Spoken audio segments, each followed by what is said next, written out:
सबसे पहले आज प्यारे संत रविदास का जन्म दिवस है, तो सबको बहुत बधाई। बहुत ही प्यारे और बहुत ही पहुंचे हुए संत थे। इनकी तो बहुत सारी कोट्स हैं, लेकिन खास करके एक कोट मुझे बहुत ही पसंद है। कृष्णन करीम राम हरि राघव, जब लगे एक न पेखा, वेद कते कुरान पुराण, सहज एक नहीं देखा। ये एक पूरी सीरीज है उनकी, तो उसमें से एक ये साखी है जिसमें वो कह रहे हैं कि जो भी पहुंच जाता है उसके दरबार में, उसको सहज ही सब एक ही दिखता है। कुरान पुराण राम रहीम राघव सब एक हो जाता है, डिफरेंस खत्म हो जाता है।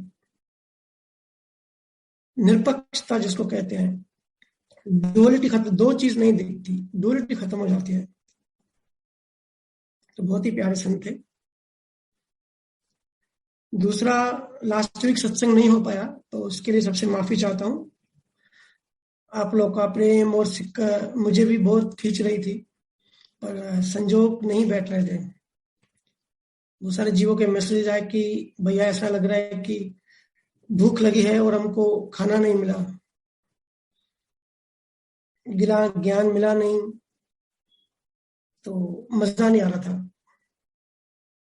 तो आपको बता दूं कि मैं आपको ज्ञान नहीं दे रहा हूं, ये कुदरत संजोग दे रही है। सब कुछ कुदरत कर रही है, मैं सिर्फ निमित्त हूं। मेरे को सिर्फ एक निमित्त बना के कुदरत आपको ज्ञान दे रही है, क्योंकि ऋणानुबंध वैसे हैं, क्योंकि ये कमाई आप पहले से लेकर आए हो। हम सब ये कमाई लेकर आए हैं। जैसे होता है ना, ट्रेन की हम रिजर्वेशन करके जाते हैं, फिर टीसी हमको वहां हमको सीट देता है, तो टीसी मालिक नहीं है जो हमको उसने सीट दी, हम पहले से सीट रिजर्व करके आते हैं। तो टीसी सिर्फ हमको वहां पे एक निमित्त बन के हमको वो सीट देता है। तो धन्यवाद कुदरत को करें। कुछ जीव कह रहे हैं कि भैया साक्षी भाव, ध्यान साधना, अकर्ता भाव, मेधा, प्रज्ञा, प्रमाद, ये जो सब्जेक्ट्स हैं, इन सब्जेक्ट पे थोड़ा डिटेल में बताएं। देखो, धीरे धीरे बातें गहरी होती जाएंगी और बहुत जल्दी हम अष्टवक्र गीता, श्रीमद राजचंद्र, जो उनके जो वचन हैं, अमूल्य तत्व, वो शुरू करेंगे। और धीरे धीरे साक्षी भाव पे और गहराई बढ़ती जाएगी। अभी तो हम सब सिर्फ तैयार हो रहे हैं, ठीक है ना। उद्देश्य एक ही है कि कैसे देहाध्यास छूटे, देहाध्यास जो हम शरीर मानते हैं वो कैसे ढीला हो, ढीला होते हो तो शेड होते होते होते होते खत्म हो जाए। फिर सारे वहम, सारे इल्यूजन, सारी अज्ञानता, ये सब खत्म होते जाएंगे धीरे धीरे। बस यात्रा में आगे बढ़ते रहें। और बहुत सारे सवाल आ रहे हैं और शिकायत भी आ रही है कि हमारे सवाल रह जा रहे हैं, तो धीरज रखें, सबके सवाल लिए जाएंगे। और सबको रिक्वेस्ट है कि इतने लंबे लंबे सवाल ना लिखें, कोशिश करें कि कम लाइंस में सवाल लिखें, ठीक है। तो जो सवाल मैं लेकर आया हूं वही से शुरुआत करते हैं। किसी जीव ने पूछा है कि भैया भगवान कौन है, परमात्मा क्या है, आत्मा क्या है, ये सब समझ में नहीं आता, बुद्धि में नहीं बैठता, इस पे थोड़ा प्रकाश डालें। देखिए, ये सब मेटाफिजिकल सवाल है, मेटाफिजिकल चीजों के जवाब नहीं होते, इसका जवाब अनुभूति होता है। ये सब चीजें बोलने के लिए तो बहुत कुछ है, लेकिन ये खुद के अनुभव से ही इसका समाधान होता है। अब भगवान की 1000 डेफिनेशन है, और भगवान जो शब्द है वो करप्ट हो गया। हर पंथ ने अपने अपने हिसाब से अपना अपना उस पर डेफिनेशन दिया, तो अलग अलग शब्द हैं। शब्दों में मत उलझो, मैं हमेशा कहता हूं शब्दों में मत उलझो, कॉन्सेप्ट को समझो। कॉन्सेप्ट को क्लियर करते जाओ। दुनिया शब्दों में उलझ रही है। भगवान को कोई जड़ कहता है, कोई चेतन कहता है ना। वैसे भगवान वर्ड में ही इसकी मीनिंग है। भूमि, गगन, अग्नि, वायु, नीर, मतलब कुदरत। इन सबसे कुदरत बनी, पर अलग नाम है, अलग पंथ, अलग विचारधारा, अलग नाम से पुकारते हैं। जैसे क्रिश्चियन गॉड कहते हैं, ठीक है, अंग्रेज। जनरेटर, ऑपरेटर, डिस्ट्रॉयर, जिसको हम ब्रह्मा विष्णु महेश कहते हैं, उनका जो गुण है, उनका जो काम है, जो ड्यूटी है, जनरेटर, ऑपरेटर और डिस्ट्रॉयर। कुछ पंथ चेतन को भगवान समझते हैं या भगवान कहते हैं, और मेरे हिसाब से चेतन को आत्मा या अवेयरनेस या परमात्मा कहना ठीक होगा, क्योंकि एक चीज जड़ है, एक चीज चेतन है, दोनों अलग है। ठीक है। दूसरा आपने कहा है कि परमात्मा आत्मा क्या है समझ में नहीं आता, बुद्धि में नहीं बैठता। तो देखो, ये सेम सवाल ओशो से किसी ने किया था, तो ओशो ने बड़ा ही अच्छा जवाब दिया। उसने कहा कि जो भी तुम्हारी बुद्धि में बैठ जाए वो परमात्मा नहीं हो सकता, जो भी तुम्हें समझ आ जाए वो आत्मा नहीं हो सकती। एक बात तो पक्की है, कुछ भी हो सकता है, वो आत्मा नहीं हो सकती, क्योंकि वो बियॉन्ड बुद्धि है, ये सब चीजें मेटाफिजिकल है। इसलिए बुद्ध भी चुप हो जाते थे। बुद्ध से मन के कितने भी सवाल करो, वो 1000 जवाब देते थे। फ्रॉयड ने जो बातें अभी भी बताई, अभी भी जो रिसर्च की, वो 2,500 साल पहले सारी बातें बुद्ध ने कही हैं, उनके ग्रंथों में हैं, दूसरी भाषा में। वहीं से प्रेरणा लेके फिर एक नई साइंटिफिक एक रिसर्च करके ले आते हैं आज के साइंटिस्ट। पर जब भी आत्मा के बारे में कोई पूछता तो बुद्ध चुप हो जाते थे। सिर्फ उतना ही कहते थे, मन से मुक्त हो जाओ, क्योंकि सभी दुखी हैं, सर्वम दुखम, सब दुखी है। और ये संसारी दुख की बात नहीं कर रहे, दुख तो एक ही है कि हम शरीर में हैं, अभी भी हम यही हैं, हम कुछ और है, और एक्चुअल अपने आप को कुछ एक भ्रांति में अलग मानते हैं, ये एक ही दुख है। तो कहते थे बस दुखों से मुक्त हो जाओ, मन से मुक्त हो जाओ, मन के पार जाओ। और मन से मुक्त हो गए तो जो बचेगा वो शून्य है, निर्वाण। महावीर स्वामी कहते थे चेतना, तुलसी साहब की भाषा में ज्योति, पतंजलि इसको कहते हैं समाधि, कृष्णमूर्ति कहते हैं अवेयरनेस। एक ही चीज है। कृष्णा की भाषा में आत्मा, साक्षी। गुरु नानक साहब कहते हैं इसको प्रकाश। कबीर साहब कहते हैं उन्मनी दशा या श्रुति। शंकराचार्य कहते हैं अद्वैत तत्व, जो अद्वैत है, द्वैत नहीं है, डुअल, दो नहीं है, वो एक है, केवल अहम ब्रह्मास्मि। विवेकानंद इसको परम होश कहते हैं। एमरसन इसको एब्सोल्यूट गॉड कहते हैं, कि एब्सोल्यूट गॉड, परफेक्ट गॉड।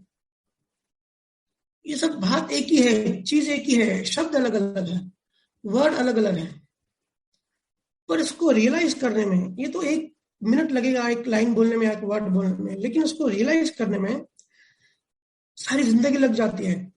और सारी जुगत इसके लिए ही है। इसको रियलाइज कैसे करें? जैसे फायर जो वर्ड है वो आग नहीं है, वो सिर्फ एक वर्ड है ना। प्रेम वर्ड प्रेम नहीं होता, फायर वर्ड में वो सिर्फ वर्ड है, उसमें फायर के गुण नहीं है। ऐसे इन सब चीजों में उलझे नहीं, शब्दों में मत उलझे, इन सब चीजों को अनुभव करना है। वर्ड तो कुछ भी दे सकते हैं, वर्ड से कभी भी, शब्दों से कभी भी अनुभव नहीं आती। जैसे कोई समुद्र किनारे बैठा हुआ है और बीच पे एंजॉय कर रहा है, समुद्र की लहरें हैं और खुला खुला सा मैदान है, बच्चे खेल रहे हैं, खुला आसमान है ना, तो बड़ा मस्त बैठा एंजॉय कर रहा है सारी चीजों को देख के। और यही सब वो किसी लेटर में लिख के किसी को बता रहा है कि मैंने ये सब अनुभव किया, ये सब चीजें मैंने एंजॉय किया। तो जो लेटर पढ़ रहा है उसको ये सब अनुभव थोड़ी होगा, वो तो सिर्फ कोरे वर्ड्स हो गए। वो सारी चीजें पढ़ तो लेगा, इमेजिन भी कर लेगा, कि सूर्य की किरणें कैसे आ रही थी, लेकिन वो जो मोमेंट होती है, वो जो उस टाइम जो वहां प्रेजेंट रहा होगा, जो एंजॉय किया होगा, जो एक्सपीरियंस किया होगा, वो थोड़ी शब्दों में, वो थोड़ी लेटर में बता सकता है। लेटर में सिर्फ ट्रांसफर जो होते हैं वो सिर्फ शब्द होते हैं, है ना। तो इसके लिए अनुभव पे सारा पुरुषार्थ जो है ना, अनुभव पे करो, शब्दों के जाल में मत उलझो किसका क्या डेफिनेशन है। क्योंकि डेफिनेशन मतलब सिर्फ कॉन्सेप्ट क्लियर होना चाहिए, कॉन्सेप्ट समझ आनी चाहिए कि क्या चीज कैसे काम करती है। डेफिनेशन में मत उलझो, अलग जगह पे अलग चीज का अलग डेफिनेशन होता है तो उलझ जाओगे। और दुनिया उलझी हुई है, इसी में सारे पंथ हो गए और फिर लड़ाइयां हो रही हैं कि इस शब्द का ये मतलब, इस शब्द का ये मतलब। असली चीज उसके पीछे कॉन्सेप्ट है। हर साइंस किसी न किसी कॉन्सेप्ट पे काम करती है। और जब अनुभव हो गया तो मन छूट जाएगा, तो आत्मा में हो ही उस टाइम, वर्ड कुछ भी दो,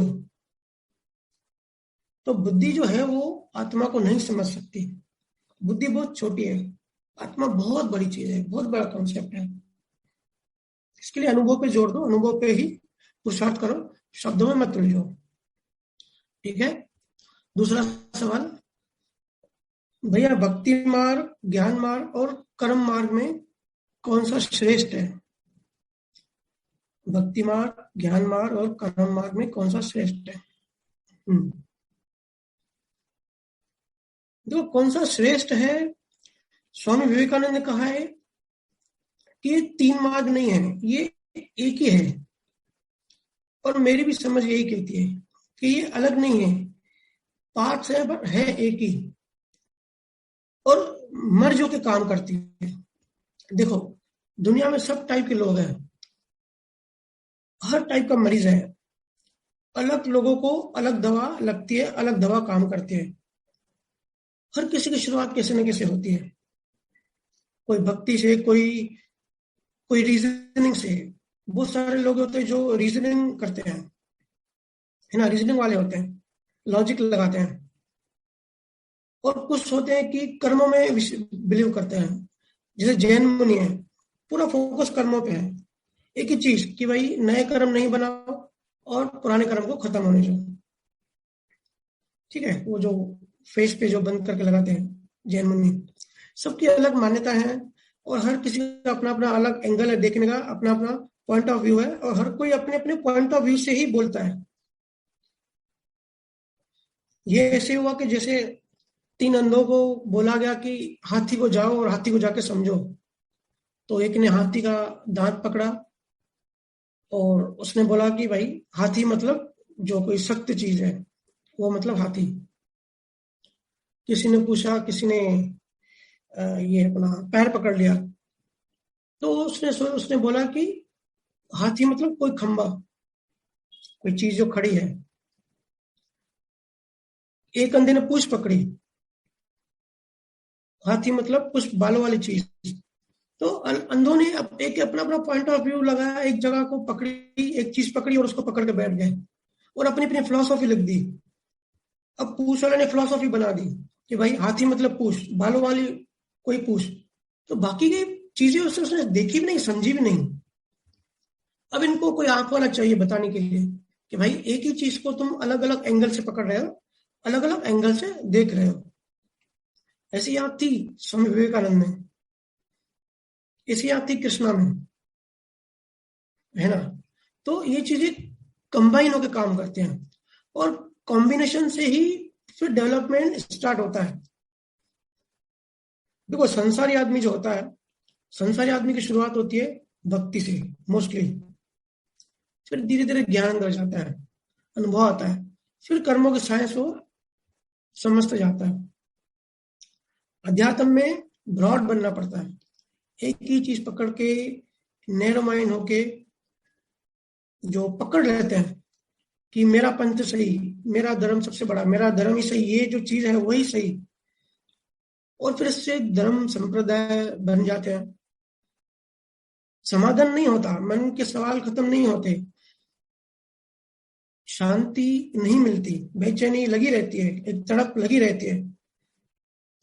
लेकिन पॉइंट ऑफ व्यू फिक्स कर लेते हैं कि भाई यही सही, ऐसा नहीं करना है, टोटल पैकेज को समझना है। आधी अधूरी बात को समझेंगे तो इल्यूजन खड़ा होगा, कंफ्यूजन खड़ी होगी। तो पहले भक्ति मार्ग की बात करते हैं। भक्ति मार्ग का मतलब होता है, भक्ति का मतलब होता है श्रद्धा, भक्ति का मतलब होता है झुकना, भक्ति का मतलब होता है समर्पण। हिंदू सूर्य को नमस्कार करते हैं, सूर्य नमस्कार करते हैं, तो सूर्य को फर्क नहीं पड़ता कि कौन नमस्कार कर रहा है, कोई नहीं करता। सूर्य कभी बोलता भी नहीं कि भाई मुझे नमस्कार करो या मेरे आगे झुको।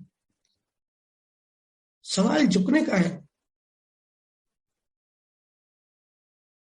जो झुक रहा है उसके अंदर चीजें बदलेंगी, जिसके सामने झुक रहा है उसको इतना, वो कुछ इतना इंपॉर्टेंट नहीं है। और भक्त का काम, भक्त झुकता है, भक्त उसी को ही कहते हैं जो जिसको झुकना आ गया। जैसे मीराबाई, भक्ति प्रहलाद, बहुत सारे भक्त हुए। श्रद्धा का मतलब होता है कि श्रवण और ग्रहण, कि मैं तैयार हूं श्रवण सुनने के लिए, मैं तैयार हूं। ग्रहण मतलब जो भी चीजें आप बता रहे हो, जिसके प्रति श्रद्धा है, जो भी चीजें आप दे रहे हो, वो मैं ग्रहण करने के लिए तैयार हूं। तो स्टेप बाय स्टेप समझो। श्रद्धा से पहले आती है संसारी लॉजिक, मतलब हम सब जहां होते हैं वहीं से शुरुआत करनी पड़ती है ना। इस टाइम हम संसार में हैं, तो शुरुआत होती है संसारी लॉजिक से। संसारी लॉजिक जो माइंड है, जब उसके लॉजिकल सवाल सेटिस्फाइड हो जाता है, तब सहज ही नेचुरली श्रद्धा पैदा हो जाती है। श्रद्धा मतलब भूख, कि भाई मैं तैयार हूं, मुझे भूख लगी है, मुझे ज्ञान चाहिए, मैं तैयार हूं स्वीकार करने के लिए, समर्पण करने के लिए, है ना। संसारी मन में बहुत सारे सवाल होते हैं, और जैसे ही लॉजिक माइंड सेटिस्फाइड हो जाता है, उसका अचेतन का दरवाजा खुल जाता है। जिनको कॉन्शियस माइंड, सबकॉन्शियस, अनकॉन्शियस कैसे काम करता है उनको पता होगा कि कॉन्शियस माइंड जो है वो इतना कॉन्शियस होता है, वो सबकॉन्शियस माइंड में कोई चीज डालने नहीं देता, मतलब दरवाजा बंद कर रखता है। सबसे पहले वो खुद जांचता है, एक वॉचमैन की तरह। उसको साइकोलॉजी में वॉचमैन कहते हैं, कि सबकॉन्शियस माइंड का वो वॉचमैन है। तो जो बहुत सारी चीजें ऐसी होती है कि वो सेटिस्फाइड नहीं होता, तो वो अंदर उसको घुसने से रोकता है, रेजिस्ट करता है। लेकिन जब सेटिस्फाइड हो जाता है, वॉचमैन को पता पड़ जाता है कि भाई ये अपना ही आदमी है और सही आदमी है, तो वो एकदम स्वीकार हो जाता है, झुक जाता है और साइड हो जाता है, दरवाजा खुल जाता है। फिर हम जो ज्ञानी पुरुष से, जो गुरु से हम जो सुनते हैं, सीधा हमारे अंदर जाता है। इसके लिए जहां हम हैं वहीं से शुरुआत करनी पड़ेगी। पहला कदम तो वहीं से लेना पड़ता है जहां हम एट प्रेजेंट हैं, है ना। देखो, अर्जुन ने कृष्णा से 41 सवाल किए, 41 सवाल पूछे उस लड़ाई में। हालांकि अर्जुन को श्रद्धा पहले से ही थी, लेकिन वो लड़ाई के मैदान में अपने गुरु को भी कैसे मारूं, वो देख के एकदम बेचैन हो गया। तो कृष्णा से सवाल किए, और उसकी श्रद्धा बढ़ गई जब कृष्णा ने उसको समझाया। और जैसे ही उसका दरवाजा खुला चेतन का, इमीडिएटली ज्ञान सुना और ज्ञान इमीडिएटली अमल किया, मतलब कर्म किया। कृष्णा ने अर्जुन को कहा, तेरे विचार तो प्रज्ञावान है, पर कर्म योग का तुझे ज्ञान नहीं है, तू अकर्ता बन के सबको मार। जब कृष्णा ने उसको ज्ञान दिया, समझाया, उसके अचेतन में ये सब चीजें बताई, तो अर्जुन का जो बेचैनी थी, जो उसको टेंशन था, जो स्ट्रेस था, वो खत्म हो गया। समर्पण कर दिया कृष्ण के आगे कि भाई ठीक है, अभी तू जैसे बोल, अभी तो तू ही मार रहा है मेरे अंदर से, मैं तो नहीं मार सकता किसी को। अकर्ता भाव खत्म हो गया। फिर देह दनादन मारने लगा सबको। देखो, सभी बोलते हैं कि आत्मा देखो, आत्मा देखो, दोषी नहीं देखो। हम सबको पता है, ऐसा बोलने के लिए बोलते हैं, ऐसा ज्ञान बहुत सुनते हैं, पर बिना श्रद्धा ऐसा हो पाता है। पर जो भक्त होते हैं ना, भक्तों को सहज में ऐसा हो जाता है। भक्तों को हर जगह, हर किसी में परमात्मा ही दिखाई पड़ता है। मीरा को हर जगह कृष्ण के अलावा कुछ दिखता ही नहीं था। दुनिया ने उसके ऊपर बहुत जुल्म किए, उसके पत्नी ने बहुत जुल्म किए, उसको जहर भी पिलाया, पर वो हमेशा भक्ति के आनंद में मगन रहती थी, समर्पण कर चुकी थी, और किसी को दोषी नहीं देखती थी। वो अपने पति को भी दोषी नहीं देखती थी। ये सहज हुआ। क्योंकि भक्त को सब जगह वही दिखाई देता है, उसको टाइम ही नहीं होता, फुर्सत नहीं होता उलूल जुलूल चीजों में उलझने की। उसको हर जगह वही उसी के दर्शन होते हैं। वो कहावत है ना, साहेब शराब पिला दे मुझे मस्जिद में, या ऐसी जगह बता जहां खुदा ना हो। बहुत बढ़िया कहावत है। शराब पीने दे मुझे मस्जिद में, या तो ऐसी जगह बता जहां खुदा ना हो। मतलब हर जगह खुदा ही खुदा है। क्योंकि ज्ञान कितना भी बताओ, बिना श्रद्धा अंदर नहीं जाएगा। ऊपर ऊपर एक इंफॉर्मेशन रहेगा, विजडम नहीं बनेगा। डेटा सुन तो रहे हो, डेटा हम लोग ले रहे हैं, लेकिन कंप्यूटर के अंदर एंट्री कैसे हो? मन का दरवाजा बंद है, मन के अंदर एंट्री कैसे हो? और बिना भक्ति के, बिना प्रेम, बिना श्रद्धा के ज्ञान, ज्ञान से अहंकार आता है, अहंकार का जन्म होता है, अहंकार आ जाता है। फिर हम चार लोगों को समझाने, अभी हमने खुद ने अनुभव नहीं किया, लेकिन जो सुना अच्छी चीज लगी, चार लोगों को पकड़ के हम सुनाने बैठ जाते हैं। तो एक कर्तापन, एक अहंकार को मजा आता है कि भाई मैं ज्ञान बता रहा हूं। ऐसा क्यों होता है? क्योंकि अभी हमने मन का पूरा सिस्टम नहीं समझा। और मन का सिस्टम ऐसे नहीं है कि सिर्फ सुनने से खत्म हो जाएगा। मन का बहुत कुछ ऑपरेशन करना पड़ता है, तभी धीरे धीरे पढ़ते उसकी कम होती है, पढ़ते टूटती है, डिलीट होती है। मन की बड़ी साइंस है। मन के अंदर जाके हर एक चीज का ऑपरेशन करना पड़ता है। हमने देखो बहुत सुना है कि कर्तापन नहीं करना चाहिए, कर्तापन से हमारे जो कर्म बनते हैं, लेकिन बोलने से कर्तापन गया किसी का? हम सब अपने अपने आप से पूछें। इसलिए भक्त बोलता है मैं कुछ नहीं करता, सब साहेब करता है। अच्छा है बुरा है, सब जो जिस पे श्रद्धा है सब तू करता है, मैं कुछ नहीं करता। ये भक्त की भाषा होती है। और ऐसा भाव भी होता है, इसको कहते हैं अकर्ता भाव। कबीर ने कहा है ना, मैं तो एक बांसुरी हूं, बजाने वाला तो वो है, मैं थोड़ी कुछ करता हूं। इस भाव से कर्तापन मिट जाता है और कर्म चार्ज नहीं होता है। वो एक कहावत है बहुत अच्छी, मुझे याद नहीं आ रही है, इस टाइप से है, सब कुछ तुझ पे अर्पण, मेरा मुझ में कुछ नहीं, सब कुछ तू ही तू। अकर्ता का ज्ञान तो आ गया, पर अप्लाई जो है वो समर्पण से आता है ना। तो भक्ति श्रद्धा से कर्तापन खत्म होता है और सहज ही कोई दोषी नहीं दिखेगा। ऐसा कितना भी 50 बार बोलो कोई दोषी नहीं, कोई दोषी नहीं है, लेकिन जब संजोग आते हैं तो सब ज्ञान व्यान सब धुल जाता है। काहे का ज्ञान? तूने ऐसा किया अब मैं छोड़ूंगा क्या? इस टाइप से हम एकदम उत्साहित हो जाते हैं, लड़ाई करने बैठ जाते हैं, अंदर से भी बाहर से भी, कि आजा मैदान में, ज्ञान को करो साइड। तब ज्ञान कहाँ जाता है? लेकिन जिसको श्रद्धा होती है ना, उसका वो किसी को सहज ही दोषी नहीं देखता। और समर्पण से अहंकार फ्रैक्चर होता है। समर्पण का मतलब तो यही है कि भाई मैं कुछ हुई नहीं, सब तू ही है, जो भी कर्म किया तूने किया।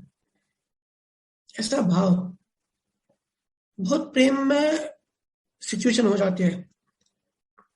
आप में से बहुत जीवों ने अनुभव किया होगा कि जब भी हम जलगांव में मिलते हैं, जब भी सत्संग होता है, या जयपुर या अकोला में जब भी हम मिलते हैं, तो माहौल कितना भक्ति में और प्रेम में हो जाता है।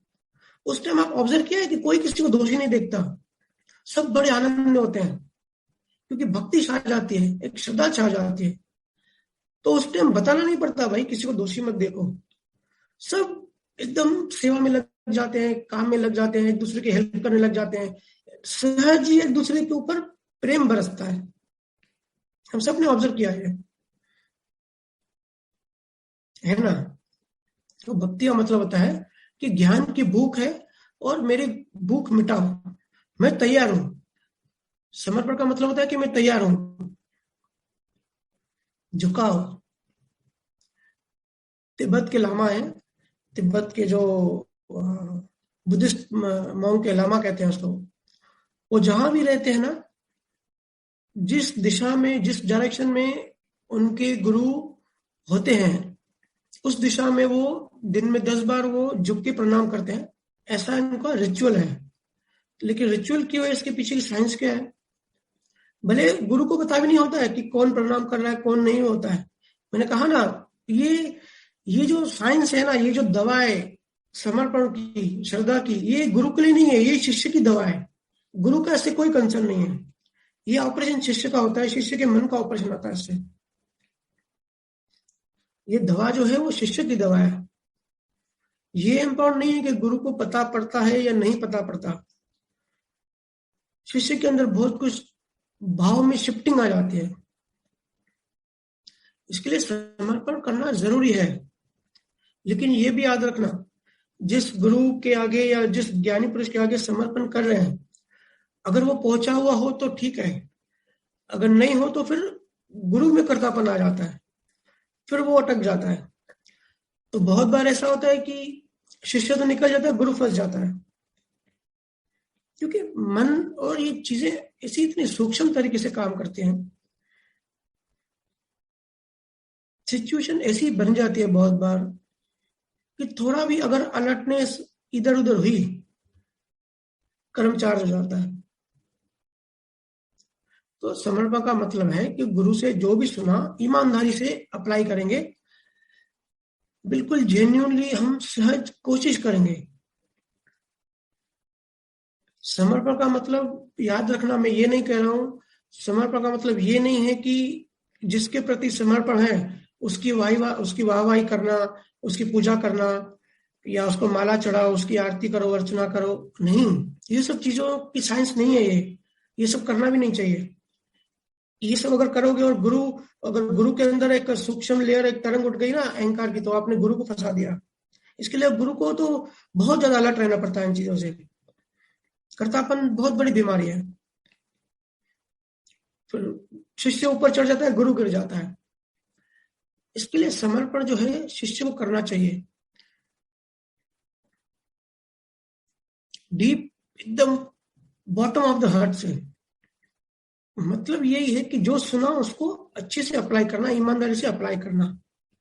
श्रद्धा से ज्ञान सुनोगे, इसका मतलब ये हुआ कि आपने जो लॉजिक माइंड है, लॉजिक माइंड से आपने श्रद्धा में जम किया, ठीक है। फिर एक लेवल आएगी कि श्रद्धा से फिर आप ज्ञान में जम करोगे।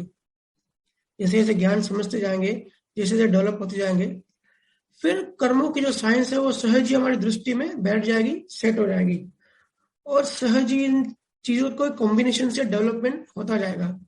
और एक लेवल पहुंच के एक जगह डेवलप हो गए, फिर सब छूटता जाएगा। फिर ये जो सारी चीजें ना, भक्ति, श्रद्धा, ज्ञान, गुरु, ये सब मर्ज हो जाएंगे, सब एक हो जाएगा, और ये सब विज्ञान बन जाएगा। तो जब विज्ञान बन जाता है सब तब एक नई चीज बन जाती है। सब चीजें मर्ज होके एक हो जाती है। मैंने कहा ना, नॉन डुअलिटी, अद्वैत, सब एक हो जाता है। जैसे शुरुआत में हमने सुनी संत रविदास की जो कोट थी, उसका मतलब यही है कि सब एक है। जब हमारी दृष्टि में सब एक हो गया तो डुअलिटी खत्म हो गई, द्वैत खत्म हो गया, फिर विज्ञान पैदा होता है। लेकिन शुरुआत भक्ति से होती है और खत्म विज्ञान पे होता है। क्योंकि आज सबके, अगर आप मन देखेंगे ना, सबके मन खराब है, हम सबको पता है, सबको एक्सपीरियंस है। कोई झूठी और हवाई या फिलोसॉफिकल बातें करने में मुझे इंटरेस्ट नहीं है। मैं जो देखता हूँ, जो ऑब्जर्व करता हूँ, जो प्रैक्टिकल चीजें देखता हूँ, उसी पे ही मेरा फोकस होता है कि वही चीजें बोलूं। फिलोसॉफी तो बहुत सुनी, बहुत हो गया, बहुत टाइम निकल गया इन सब चीजों में। तो जो मन है ना, आज हम सबका खराब है। सबके अंदर देखो कितना stress, mental blocks, phobias, addiction, disorders, anxiety, depression, trauma, किसी किसी चीजें भरी पड़ी हैं। ऐसे लोगों को आप डायरेक्ट जाके बोलो भाई तू आत्मा है, तो बोलेगा भाई वो सब तो ठीक है, लेकिन अभी मेरे अंदर एक टेंशन है, एक डर लग रहा है, इसका कुछ बताओ। आत्मा तो ठीक है, देखेंगे बाद में। उसको तो पहले तो आत्मा बोला तो वो डर जाता है, यार आत्मा मतलब सब वो भूत वाली आत्मा समझते हैं। तो बहुत बार ऐसे भी होता है। किसी दुखी, किसी परेशान को बोलो तो आत्मा है, तो वो मतलब जल्दी उसके अंदर चीजें नहीं जाएंगी। तो स्टेप बाय स्टेप प्रोसेस होता है, पूरा प्रोसेस होता है, ऑपरेशन होता है। कोई भी ऑपरेशन डॉक्टर एक मिनट में नहीं करता, पूरा प्रोसेस होता है ना। तो बहुत टाइम ले लिया आपने, कितना टाइम हो गया? क्योंकि सब शिकायत करते हैं कि भैया सवालों का फिर टाइम ही नहीं मिलता। ठीक है दीदी, फिर आप अभी सवाल करना स्टार्ट करें। जी मेहर भैया। बोल रही है। जी जी भैया। जी। मेहर, आप अपना अनम्यूट कीजिए। भैया मेरा ये क्वेश्चन था कि हम्म। मतलब एक हमारी नॉर्मल लाइफ चल रही है, प्रॉब्लम्स आती हैं कभी छोटी बड़ी, हम ठीक है सॉल्व भी कर लेते हैं, सब मतलब चलती रहती है, नॉर्मल लाइफ है ठीक है। बट फिर भी एक टाइम हम्म। में आकर हमको ऐसा क्यों लगता है कि हमको ना मोक्ष चाहिए ही? बिना मोक्ष के भी तो चल रही है ना लाइफ हमारी, बट फिर भी क्यों एक मतलब माइंड में आता है कि नहीं मोक्ष तो चाहिए। बड़ा मजेदार सवाल है आपका कि सारी बातें मोक्ष ही होती है, लेकिन मोक्ष चाहिए क्यों जब संसार हाँ सही चल रहा है तो। हाँ, मतलब एंड में ये होता ही है कि आके ना सब सब अच्छा चल रहा है ठीक है, बट फिर भी एक टाइप से बोलो तो आत्मा को ऐसा फील होता है कि मोक्ष चाहिए, क्यों मोक्ष क्यों चाहिए। देखो, ये सवाल आपके अंदर इसके लिए आया क्योंकि आपकी लाइफ सही चल रही है, ठीक है। हाँ जी। बहुत जीव ऐसे होते हैं, बहुत लोग ऐसे होते हैं कि सब कुछ जब परफेक्ट चल रहा है, बढ़िया लाइफ है, जिनके कर्मों के कारण जिनके संजोग अच्छे होते हैं, मतलब लग्जरी लाइफ होती है, कोई चिंता स्ट्रेस नहीं होती है, तो ये जो लग्जरियस लाइफ होती है ना, ये थोड़ी अलर्टनेस को कम कर देती है, थोड़ा कंफर्ट जोन में थोड़ा बेहोश कर देती है। तो इसके लिए एक्चुअली में सब देखेंगे ना कि हम सब जो इंसान है ना, भले हमारे पास सब कुछ है, तो भी एक नेचुरल प्यास है आनंद की। हम सब आनंद ढूंढते हैं, हम सब सुबह से रात तक आनंद ही ढूंढ रहे हैं किसी न किसी रूप में, चाहे हम कितने भी बड़े हो, चाहे हम कितने भी छोटे हो, है ना। तो ये जो आनंद की तलाश है, ये हमको, जब हम सुखी रहते हैं, जब संसार की बात कर रहा हूँ, जब संसार बहुत सुखी होता है, सब कुछ बढ़िया होता है, तो उस टाइम हमारी अलर्टनेस कम होती है, तो पता नहीं पड़ता, क्योंकि खुशियां बहुत सारी होती है, दुख कम होते हैं, तो इसके लिए हम आनंद को समझते कि भाई हमको आनंद मिल गया है। लेकिन फिर भी सूक्ष्म में तो सर्चिंग लगी रहती है, क्योंकि जो हमारा जो चेतन तत्व है वो अपने नेचुरल नेचुरल सोर्स में जाना चाहता है, जहां से आया है, तो इसके लिए वो नेचुरल बेहोशी लगी रहती है। तो इसके लिए बहुत बार बहुत लोगों को पता नहीं पड़ता, जो कंफर्ट जोन में होते हैं, कि हम ये ढूंढ रहे हैं, पर अगर थोड़ा सा गौर करेंगे तो हम सभी यही ढूंढ रहे हैं, सनातन सुख, सनातन आनंद, क्योंकि हम हैं ही। और हम क्यों ढूंढ रहे हैं, ये भी मेरे से पूछते हैं कि हम एक्चुअली ढूंढ क्यों रहे हैं। मैंने किसी को एग्जांपल दिया कि मुकेश अंबानी भी आनंद ढूंढ रहा है, लेकिन ढूंढ क्यों रहा है, क्योंकि वो हमारा नेचुरल गुण है, वो ही हम हैं।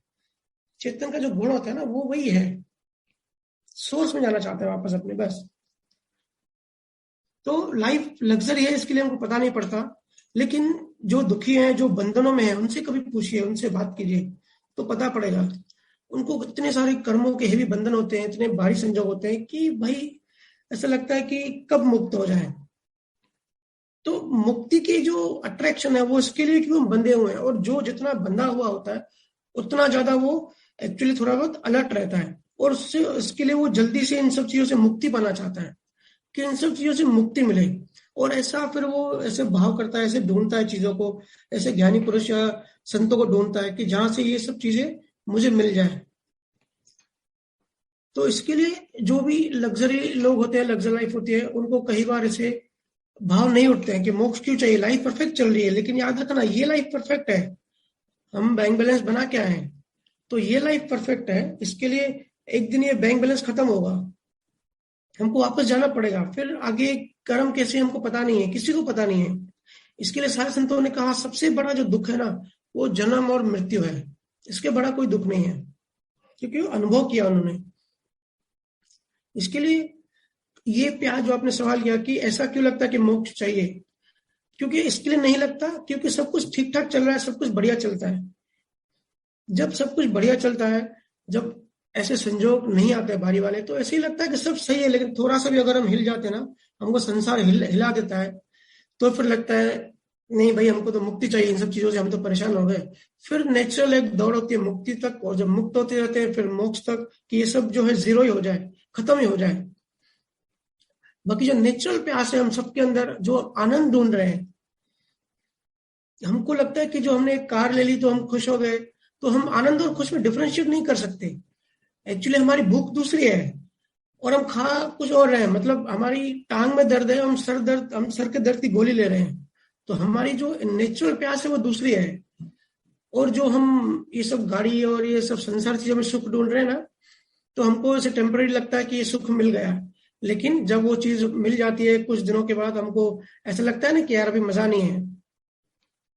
तो ये जो टेम्पररी खुशी है, हम इसी को परम आनंद मानते हैं, इसके लिए कंफ्यूजन खड़ी होती है। तो सिंपल सी चीज है, भले आज हम अच्छे हैं, सुखी हैं, अच्छी बात है, अच्छे कर्म किए थे तभी तो आज हम ऐसी सिचुएशन में हैं, लेकिन कंफर्ट जोन में नहीं रहना, अलर्ट रहना है और चीजों को समझना है, क्योंकि हर किसी को जाना है, हर किसी को जाना है, हर कोई आया है। अभी हमको पता नहीं है ये सब ब्रह्मांड क्या है, कैसे काम करता है, कौन कैसे कब क्यों आया, हमको याद भी नहीं है हम पिछले जन्म में कौन थे, क्यों आए, कैसे आए। चलो हमने सुन लिया कि भाई हम भी इंसान थे और कर्म बना लिए, लेन देन बनी तो आज हम इस माँ बाप की जगह पर आए, लेकिन हमको याद कुछ भी नहीं है। सिर्फ इतना याद है कि भाई इस वक्त हम इंसान हैं और मन में हमारे बंधन पड़े हुए हैं, सबको बंधन फील होते हैं। बहुत सारी चीजें हैं मुझे बता सकता हूँ, लेकिन वो फिलोसॉफी हो जाएगी। पर प्रैक्टिकल चीज क्या है, हम सब बंधन फील करते हैं, स्ट्रेस फील करते हैं ना, तो बस इनसे निकलना है, इसको मोक्ष कहते हैं। मोक्ष कोई और कोई अच्छी अच्छी कोई बहुत बड़ी बात ऐसे अचीव करना, ऐसा कुछ नहीं है, कुछ अलग कुछ नहीं है, बस इन चीजों से मुक्ति। क्योंकि हम सबको मन ने बांधा है, मन से बंधे हैं, तो मन से मुक्ति। थोड़ा सा चिंता मनन करेंगे, थोड़ा सा इस चीज में हम थोड़ा घुसेंगे और रेगुलर सत्संग सुनेंगे ना, और रेगुलर खास करके जो सवाल होते हैं जिसमें मैंने अभी चर्चा की, जो सवाल होते हैं वो सवाल करते रहना चाहिए। जैसे सवाल करेंगे वैसे सवाल सेटिस्फाइड होंगे, फिर जब लॉजिक माइंड एकदम साइड हो जाएगा तब वो धीरे धीरे श्रद्धा, धीरे धीरे प्यास पैदा होती जाएगी मोक्ष के लिए। जैसे अभी आपने कहा कि अगर प्यास नहीं है, सब कुछ बढ़िया चल रहा है, तो मोक्ष क्यों चाहिए? क्योंकि अभी प्यास नहीं है। लेकिन प्यास कैसे होगी? क्योंकि अभी बहुत सारे सवाल हैं, हम सबके, आपके भी हैं, जिनका अभी पता नहीं है, समाधान नहीं है। तो बस रेगुलर ये करना है कि रेगुलर सवाल करते रहना है और लॉजिक माइंड को सेटिस्फाइड करना है। जिस रेशो में सेटिस्फाइड होते जाएंगे उतनी उतनी श्रद्धा बढ़ती जाएगी। ठीक है, नेक्स्ट क्वेश्चन लीजिए आशा दीदी। जी भैया। मनीषा मनवानी, आप अनम्यूट कीजिए। राम राम भैया, कैसे हो? राम राम। और सब मजे हैं? कहाँ से बोल रहे हो? मैं अजमेर से, इस्कॉन अच्छा, वाली। हाँ हाँ हाँ, राइट राइट। कृष्णा अब तो कृष्णा बस भक्त, हाँ? कृष्णा भक्त। कृष्णा की प्यारी। हाँ भैया, मेरा क्वेश्चन था कि मैं ये जो दान पुण्य करते हैं तो ये करना चाहिए, सही है? मतलब मैं तो करती हूँ तो बोलते हैं इससे अहंकार आता है, तो बोलती हूँ अहंकार अगर कृष्ण अर्पित करके करते हैं, बोलते हैं भाई मैंने ये कृष्ण को अर्पण किया, तो इसमें भी भैया कुछ कर्म बनते हैं या बंधन होते हैं इससे? अभी हमने वही तो चर्चा की। देखो बहुत जीव कंफ्यूज रहते हैं कि भाई भिखारी रास्ते पे भीख मांगता है तो भीख देनी चाहिए कि नहीं देनी चाहिए, क्या करना चाहिए। तो पहली तो बात, दान की नियम समझ लो। जिसके साथ जैसी लेन देन होगी उस टाइम पे आप उसको वो दोगे किसी भी रूप में, भले उसको दान कह लो या तो कर्ज कह लो, किसी भी तरीके से आप उसको दोगे। कुदरत ऐसे सिचुएशन बनाएगी कि आप उसको दोगे। ठीक है, किसी की लेन देन इस टाइप की होती है कि हमने दान दिया, उसने दान लिया, ये तो एक सहज हिसाब किताब खत्म हुआ। तो इसके लिए इस चीज में सोचे नहीं। जब भी किसी को कोई भिखारी आ जाए, कुछ भी ऐसे देना पड़े, तो विचार मत करो। सहज में अगर मन में आए, सहज में अगर हो जाए, दे दो तो दे दो, अगर नहीं देना है तो मत दो। लेकिन इतना विचार मत करो उस पर, छोड़ दो। क्योंकि कर्म सत्ता आपसे वही करवाएगी जो करवाना है। लेकिन आपने अपनी बहुत अच्छी बात बोली कि कृष्ण समर्पण, कुछ तो आपने वर्ड यूज किया, कृष्ण समर्पण करके हम करें। तो जब हम ध्यान करते हैं, जब ऐसे संजोग आते हैं, हम किसी को कुछ देते हैं, तो क्योंकि हम अज्ञानता में हैं, भ्रमित हैं, हमको लगता है कि हम दे रहे हैं। क्योंकि आधी अधूरी जानकारी, मैंने कहा ना, आधी इंफॉर्मेशन डेंजर होती है बहुत। आधा सच पूरे झूठ से भी खतरनाक होता है। तो ये आधा सच है जो हम देख रहे हैं कि मैंने भाई किसी को 2 लाख रुपए दान किए, तो ये आधा सच है। पूरा सच क्या है एज अ होल, कि पिछले जन्मों में हम उसका लेकर आए थे। लेकिन ये हमको आधी चीज दिखती है। जैसे चंद्रमा का आधा पार्ट दिखता है ना, वैसे हमको संसार में ना इल्यूजन क्यों खड़े होते हैं, आधी चीज दिखती है कि ये पैसे मैंने दिए। तो इसमें भ्रम बन जाता है, फिर इसमें अहंकार बन जाता है, कि भाई मैंने दिया, इसमें कर्ताभाव बन जाता, कर्ताभाव से फिर कर्म बन जाता। तो आपने सही वर्ड किया।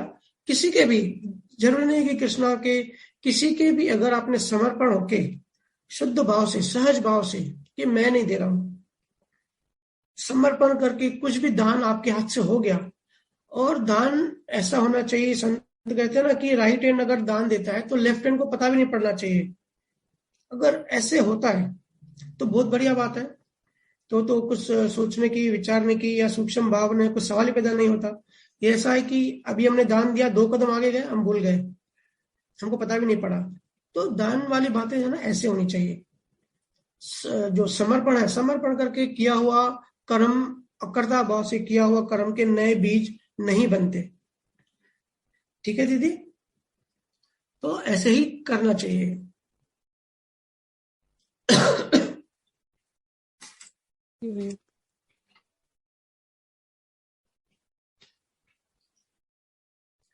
Next question. जी भैया। संगीता पंजाबी।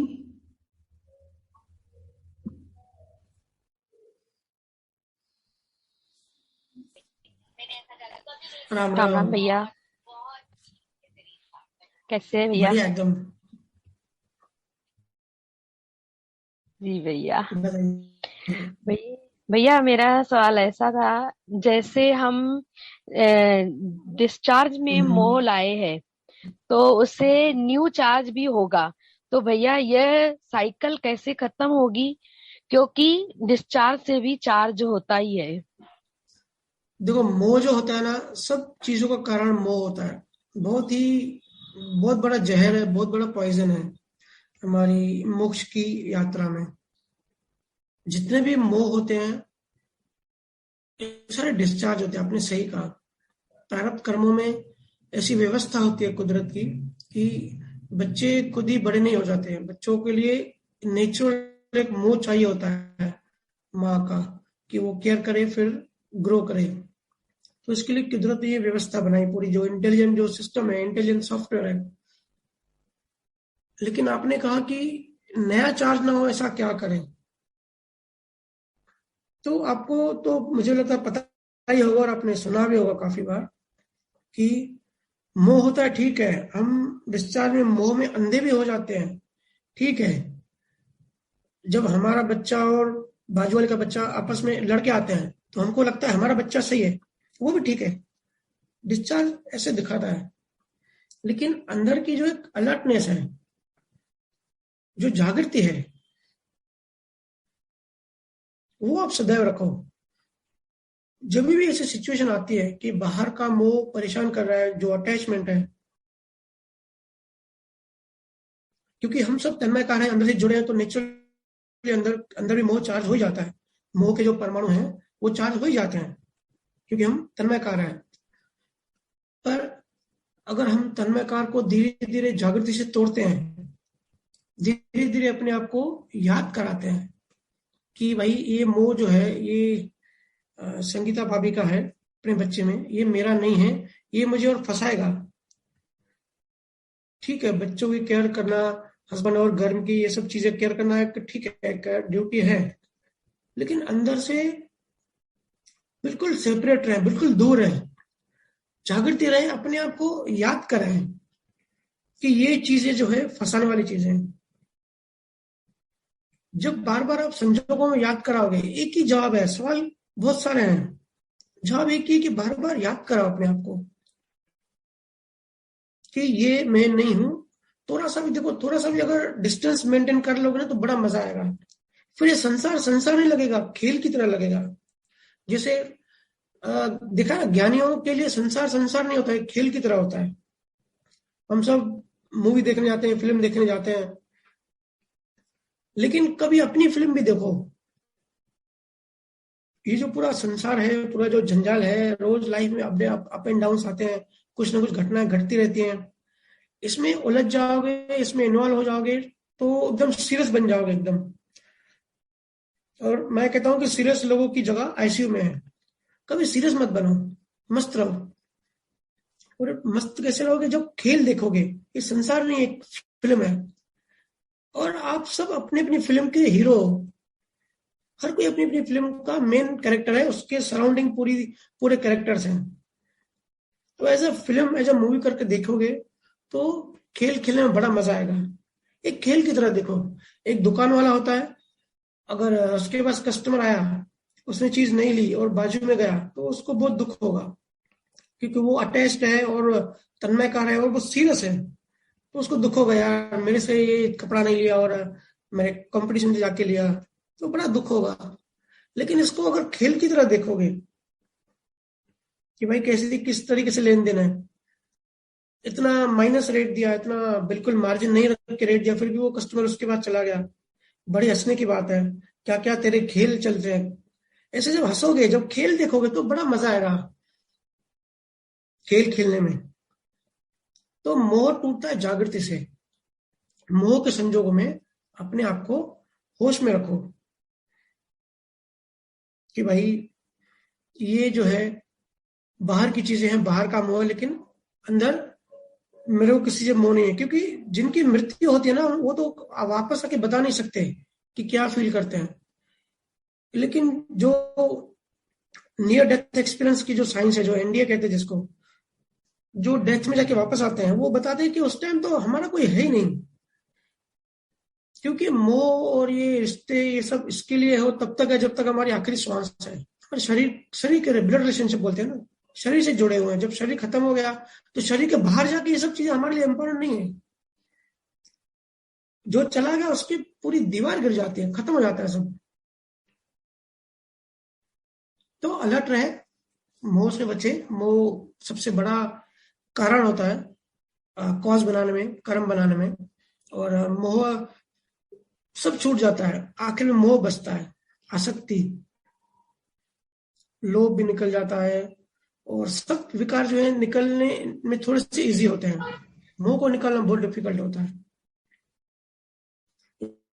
इसके लिए बस अलर्ट रहो, जागृत रहो, जीवन को खेल की तरह खेलो। और खुद को टेस्टिंग भी कर सकते हो। जैसे मैं खुद को भी टेस्ट करता हूँ कि भाई मेरा मोह कितना है। जिसमें आपका मोह हो, समझो बच्चों में है, तो बड़ी खतरनाक बात कह रहा हूँ, डरना मत। कि बैठे बैठे ऐसे इमेजिन करो कि वो मर गया, जिसमें मोह है, कि उसका मरा हुआ चेहरा देखो और लोग तैयारी कर रहे हैं, वो जो क्या बोलते हैं अर्थी की। तो अगर आपके अंदर एकदम डर पैदा हो जाता है, बेचैनी पैदा हो जाती है और एकदम से टेंशन आ जाता है और हो सकता है कि रोना भी आ जाए, तो समझ जाओ कि भाई बहुत पकड़ा हुआ है, बहुत चीज पकड़ी हुई है, अभी ज्ञान से दूर है। ज्ञान ऊपर ऊपर से सुना है, अनुभव नहीं किया है। और अगर इतना फर्क नहीं पड़े, डीले है, ठीक है, माइल्ड असर हो रहा है, तो डेवलपमेंट हो रही है। ये मोह का टेस्टिंग करने का तरीका है जो मैं पर्सनली बहुत करता हूँ, क्योंकि तैयारी है हर चीज की।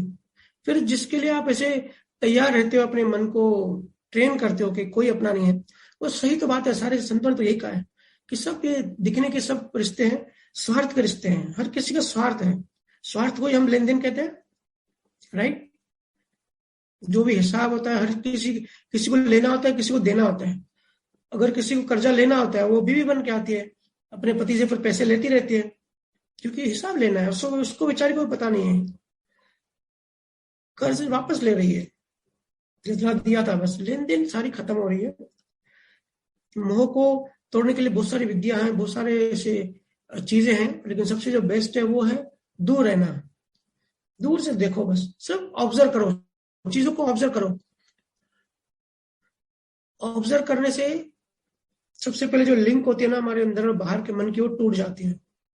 दो ही चीजें होती है, देखो सिचुएशन में दो ही चीजें होती है, या तो हम एक हो जाते हैं, या तो हम बिल्कुल जुड़ जाते हैं बाहर वाले शरीर से और एकदम मोह में रोना धोना करते हैं, हाथापाई करते हैं, एकदम बेचैन हो जाते हैं। या गुस्से वाली सिचुएशन में हम आर्ग्यू करते हैं, एकदम जोश में आके एक बन जाते हैं, कोई होश नहीं, बिल्कुल बेहोशी। दूसरी सिचुएशन होती है ऑब्जर्व करने वाली। ऑब्जर्व करना मतलब, मेरे से लोग पूछते हैं कि भैया आप ऑब्जर्व करना बोलते हो, ऑब्जर्व करने का मतलब तो बताओ डिटेल। तो ऑब्जर्व करने की बात समझो। ऑब्जर्व करने का मतलब है कि जब भी बाहर सिचुएशन कोई ऐसी चल रही है, संजोग हैपनिंग व्हाइल डूइंग, जब वो चल रहा हो, उस टाइम आप अपने मन के अंदर देखो कि कौन सी वृत्तियां बन रही है, मन के अंदर क्या चल रहा है। तो क्या होगा ना, देखने वाला टूट जाएगा, देखने वाला पीछे हो जाएगा, और जो दिख रहा है उससे वो लिंक टूट जाएगी। सिर्फ देखो मन के अंदर क्या चल रहा है। मन के अंदर ऐसे आ रहा है कि भाई मैं इसको घूसा मारूं, मैं भी इसको गालियां दूं, इसने मेरी इंसल्ट की। या मन के अंदर ऐसे आ रहा है कि भाई तू शांत हो जा, समझदारी इसी में है कि तू जो है आर्ग्यूमेंट मत कर। तो जब ये अपने मन के अंदर देखो कौन से विचार आ रहे हैं, मन के अंदर विचार आना भी डिस्चार्ज है, लेकिन विचारों को जो देखता है ना दूर होके, जो चार्ज वाला पार्ट है वो ऑब्जर्व करता है। तो जैसे ही ऑब्जर्व करेगा टूट हो जाएगा। याद रखना, ऑब्जर्व करते टाइम जुड़ नहीं सकते, और जब जुड़े हो तब ऑब्जर्व नहीं कर सकते। बहुत बड़ी बात है। बहुत ये साइंस को समझ कर तो एकदम कहते हैं ना भैया सेपरेट कैसे रहें, सेपरेट इजीली रह सकते हैं।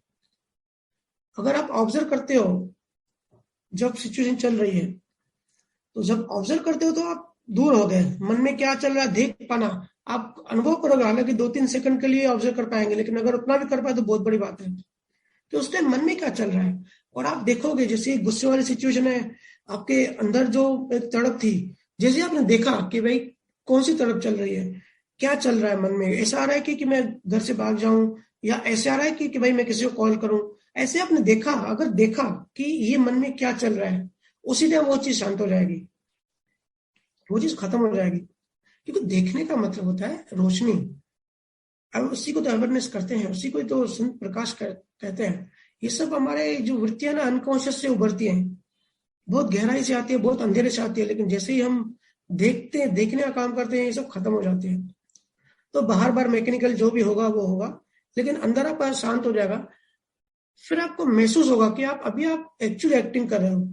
बार बार गुस्से की एक्टिंग कर रहे हो, अंदर अंदर हंसी आती है, अंदर अंदर हंसी आएगी। ऐसा होता है ना बहुत बार। तो चीजों को ऑब्जर्व करो, ऑब्जर्व करने से कनेक्शन टूट जाएगा। ऐसे मोह की सिचुएशन में आप ऑब्जर्व करेंगे कि मोह किसके प्रति आ रहा है, मोह क्यों आ रहा है, मोह में मेरा मन क्या बोल रहा है कि क्या करना चाहिए। मेरे मेरा बच्चा पैदल जाता है स्कूल, मैं जो है इसको बाइक लेके देता हूँ। तो ये जो विचार है इस टाइप के कि कैसे बच्चों को फैसिलिटी दूं, तो इस विचार को भी नजर रखो, उसको पकड़ो, वहीं दबोच लो, फिर टूट जाएगी लिंक, फिर नया चार्ज नहीं होगा। और जो आपका सवाल था कि इसे मुक्ति कैसे पाए, बुद्ध का वो एग्जाम्पल मुझे बहुत अच्छा लगता है कि अगर आप साइकिल के पैडल चलाते रहोगे तो बात रुकेगी नहीं। आप अभी साइकिल के पैडल मारना बंद कर दो, फिर भी साइकिल तो चलेगी, क्योंकि पास्ट में हमने जोर मार दिया है, साइकिल चलाई है। तो पैडल अभी मारना स्टॉप कर दो, फिर भी साइकिल थोड़ी दूर चलेगी, लेकिन तब नई ताकत नहीं लग रही है। तो धीरे धीरे साइकिल चलते चलते चलते स्लो होती जाएगी, फिर आगे आके रुक जाएगी। तो ऐसे ही है, मोह के कर्म चार्ज नहीं करो, बाहर के मिटते जाएंगे। बाहर के संजोग आते ही जाने के लिए हैं, अपनी अपनी एक्सपायरी डेट के साथ आते हैं, रिलीज होती जाएगी, फिर कम होती जाएगी। अब ये सब सिचुएशन जो मैं बता रहा हूँ एक जन्म में भी हो सकती है, और बहुत सारे जन्म भी लग सकते हैं। वो डिपेंड करता है अपने अपने पुरुषार्थ पे, अपने अपने डेवलपमेंट पे। ठीक है भाभी? जी भैया, धन्यवाद भैया। सिम्मी, आप अनम्यूट कीजिए।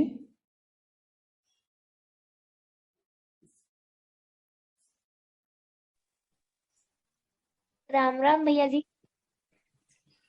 राम राम सिमी। भैया आपने जो लास्ट सत्संग में बोला था, उससे रिलेटेड ही एक क्वेश्चन। आपने समझाया था ना कि हमको जब किसी की याद आती है, इसका मतलब कि अंदर में कुछ है, मतलब याद आना ये हमको ये सिग्नल देती है कि अंदर में कुछ बुरा पड़ा है, मतलब अंदर की सफाई करो।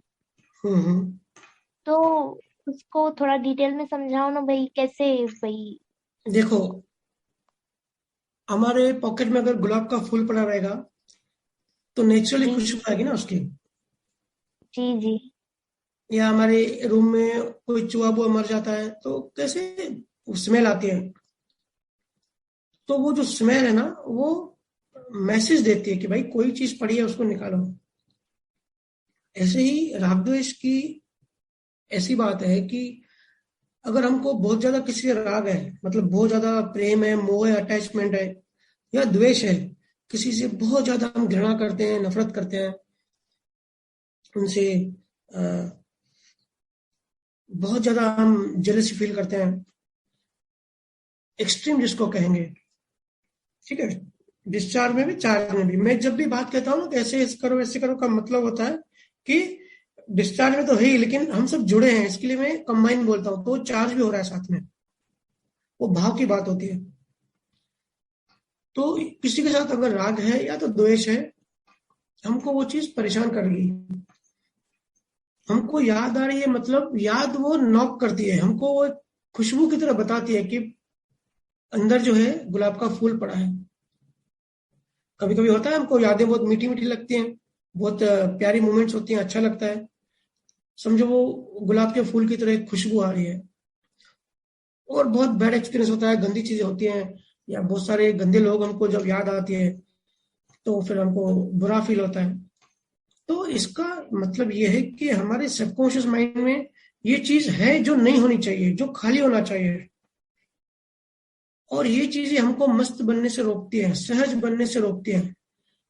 हमारा मन जो है ना तनाव में खिंचा खिंचा रहेगा। अगर किसी के लिए जलन है या किसी के लिए बहुत बहुत किसी से प्यार है, वो याद आ रही है, वो दूर है, हमको याद आ रही है, तो ये चीजें हमारे मन को खींचती रहती है। फिर हम स्माइल नहीं कर पाते, हम अच्छे से हंस नहीं पाते, किसी से बात नहीं कर पाते, क्योंकि ये चीज अंदर में खींचती रहती है, ये अंदर पड़ी है। तो उस टाइम हम जागृति से अपने आप को समझाना है कि ये चीज जो है ना, ये मुझे परेशान कर रही है, मुझे मतलब मेरे मन को, राग हो द्वेष हो जो भी हो, अंदर ऐसी चीज पड़ी हुई है। क्योंकि जब याद आती है ना, हम खो जाते हैं कि ऐसा था वैसा था। उस टाइम हम जागृत नहीं रह पाते, अलर्ट नहीं रह पाते कि ये याद मुझे क्यों आ रही है, अभी तो हो गया। और गुरुजन समझाते हैं कि नया दिन फ्रेश स्टार्ट करो, पुरानी यादों को कैरी मत करो। तो फिर ये मुझे बार बार डेली मुझे नॉक क्यों करा है, मुझे एक चीज की याद क्यों आ रही है, एक चीज की याद आ रही है, मतलब अंदर चेतना अरेस्ट हो गई, अंदर फंस गई, एक चीज अंदर फंस गई है, जैसे कांटा फंस जाता है ना, एक चीज है जो अंदर फंस गई है, उसको निकालना है। तो उस पर फोकस करो, उसको ऑपरेशन करो, ढूंढो जाके कि भाई क्या चीज परेशान कर रही है, आंखें बंद करके बैठो तो समझ में आएगा, दिखाई देगा।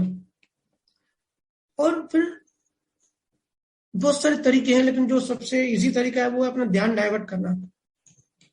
क्योंकि ये सब चीजें क्या करता है, ध्यान को खींचता है। जो भी राग होता है ना या द्वेष होता है, गुरुजन क्यों कहते हैं कि राग द्वेष से कर्म चार्ज होते हैं, क्योंकि ये ध्यान को खींचते हैं हमारे। ध्यान मतलब क्या, चेतना मतलब क्या, शक्ति। तो शक्ति का मतलब होता है कि हम सब हमारे पास बहुत सारी शक्ति है, ठीक है। हम कर्म बनाने की एक तरह की मशीन है, तो वो लेकिन शक्ति का गलत उपयोग हो जाता है, शक्ति से हम कर्म बना लेते हैं, परमाणु को खींच के। तो ये जो राग द्वेष है, ये हमारे ध्यान को खींचता है बार बार। हम स्कूल में बैठे हैं, हम कॉलेज में बैठे हैं, हम पढ़ाई कर रहे हैं, लेकिन हमारा ध्यान फिर जैसे ही हम बैठे फ्री, हमारा ध्यान को राग द्वेष खींच लेगा, या तो राग खींच लेगा या द्वेष खींच लेगा। होता है ना, जिसको हम साधना भाषा में कहते हैं हमारा मूड खराब है, हमको मजा नहीं आ रहा है, हमारा मन बेचैन है, ऐसे होता है, हम सबको एक्सपीरियंस है। तो उस पर काम करना है, उस पर फोकस करना है, तो ताकत लगानी है, पुरुषार्थ लगाना है कि हमारा ध्यान डाइवर्ट हो उन चीजों से। जिससे याद आई, संतों का बुक बैठ के उठा के पढ़ना चालू कर दिया। अब सब मुझे पूछते हैं ना, मैं लगभग सभी लोगों को ही बोलता हूँ पर्सनल, जो बात करते हैं कि भाई किसी भी संत की बायोग्राफी पढ़ो, किसी भी संत की कहानी पढ़ो, स्पिरिचुअल बातें पढ़ो, तो फिर स्पिरिचुअल में प्यास बढ़ेगी, स्पिरिचुअल कर्म चार्ज होंगे। कर्म तो एनीवे चार्ज होनी है। मैं आपको बताऊं, ज्ञानियों के भी कर्म चार्ज होते हैं, सबके कर्म चार्ज होते हैं, लेकिन किस टाइप के कर्म चार्ज होना है, पूरा खेल उसका है। तो जो किताबें पढ़ते हो, जिस चीज में आपका इंटरेस्ट होता है, फोकस होता है, जब वो चीज आप पढ़ते हो तो आपका ध्यान डाइवर्ट होता है उससे, जिससे बहुत ज्यादा अटैचमेंट है उससे ध्यान डाइवर्ट होता है, और डाइवर्ट करना ही पड़ता है, और कोई सोल्यूशन नहीं है। क्योंकि अंदर फिर बेचैनी लगी रहेगी, और पता नहीं ये सिलसिला कितना चलेगी। और एक बात समझो, कर्म चार्ज की, कर्म बनने की तो हम बहुत बात करते हैं, लेकिन कर्म भी कैसे बनते हैं? कर्म बनते हैं मान्यताओं से। जैसे 2-3 हफ्ते पहले मान्यताओं की हमने बहुत सारी बातें करी।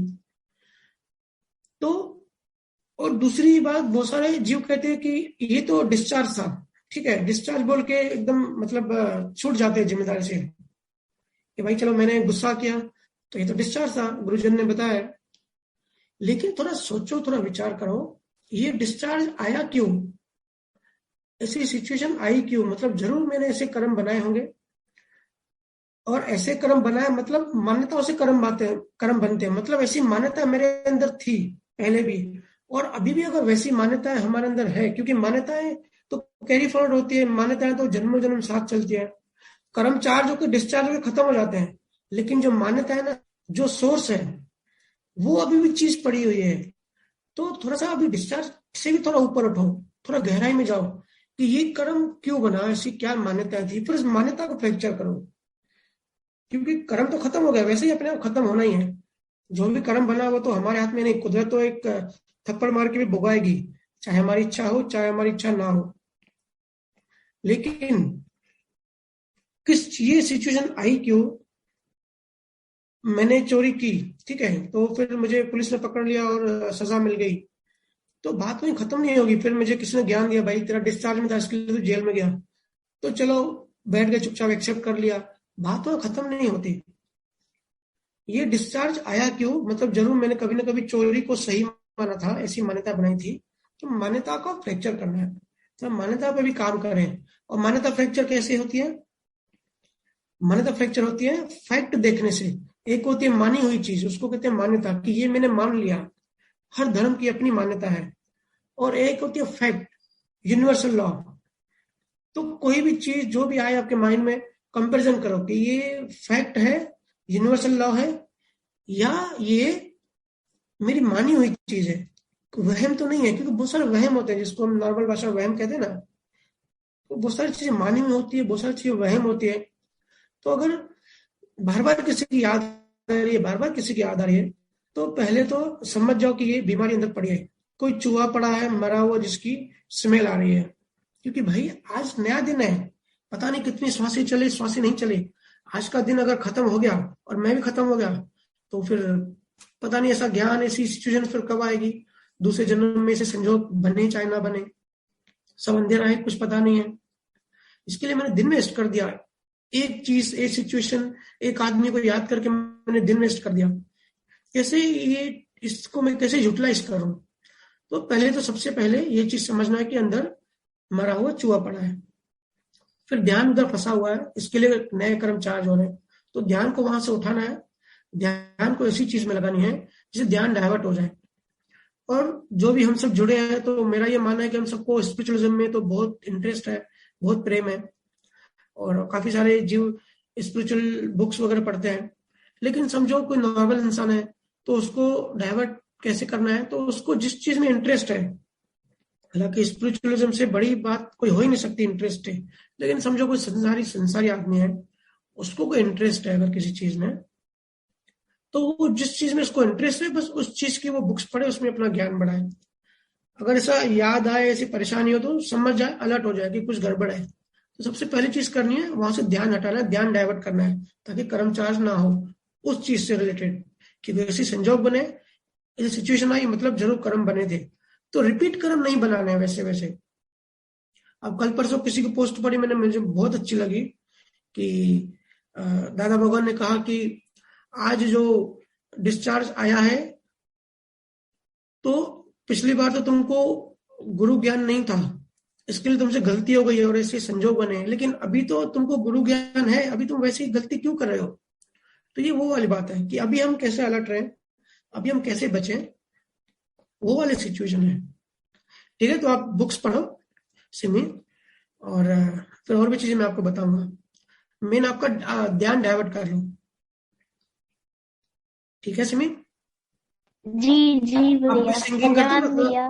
थोड़ा सिंगिंग में आप थोड़ा फोकस करो, और संतों की किताब पढ़ते रहो, प्यास जी और प्रेम जगाओ भक्ति में, जी ठीक है? जी जी, धन्यवाद भैया। जी धन्यवाद। हाँ, स्वाति अपना अनम्यूट कीजिए।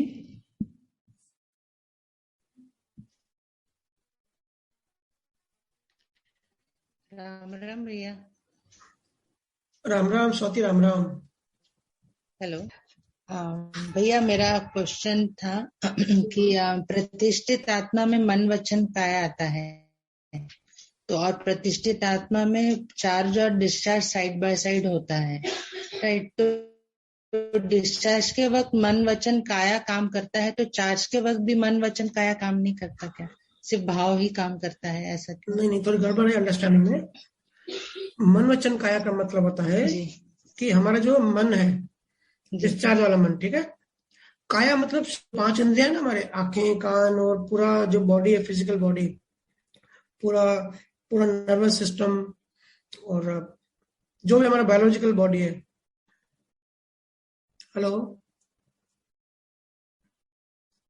मन मतलब डिस्चार्ज मन, काया मतलब जो हमारा जो बायोलॉजिकल शरीर है जी, और वचन मतलब वाणी, जो हम जो बात करते हैं, ठीक है, राइट जी।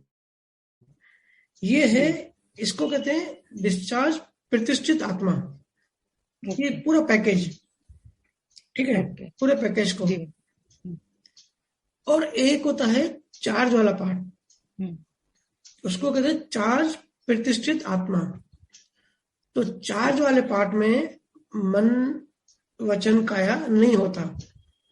चार्ज वाला जो पार्ट है, मन चित्त बुद्धि अहंकार की एक सूक्ष्म एक चीज समझ लो, ठीक है, जिसको लाइव अंतस्करण भी कहते हैं, लाइव ईगो भी कहते हैं।